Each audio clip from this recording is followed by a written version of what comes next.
குடிநுழைவு அதிகாரிகளைப் போல் நடிக்கும் மோசடி கும்பல்கள் கைது செய்யப்பட்ட தொழிலாளர்களை விடுவிப்பதாக போலி வாக்குறுதி அளித்து முதலாளிகளை ஏமாற்றி 10,000 ரிங்கிட் வரை பணம் வசூலிப்பது ஸ்லாங்கூர் குடிநுழைவு துறையால் நேற்று அம்பலப்படுத்தப்பட்டுள்ளது.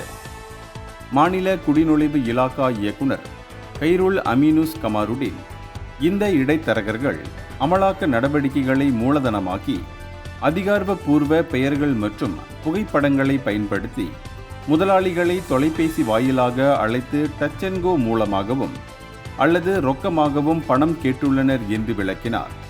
பணம் செலுத்திய பிறகு தொலைபேசி எண்கள் முடக்கப்பட்ட பின்னரே தாங்கள் ஏமாற்றப்பட்டதை பாதிக்கப்பட்டவர்கள் உணர்கின்றனர்.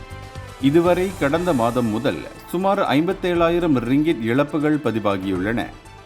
எனவே முதலாளிகள் 3ஆம் தரப்பினருடன் தொடர்பு கொள்வதை தவிர்க்குமாறும் அதற்கு பதிலாக வெளிநாட்டு தொழிலாளர்களை சட்டப்பூர்வமாக விடுவிக்க அசல் ஆவணங்களை சமர்ப்பித்து சட்ட செயல்முறையை பின்பற்றுமாறும் குடிநுழைவுத்துறை வலியுறுத்தியுள்ளது.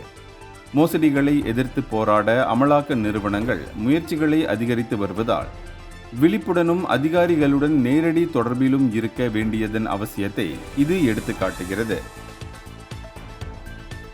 இந்தியர்களின் இதய குரல் மக்களோசை.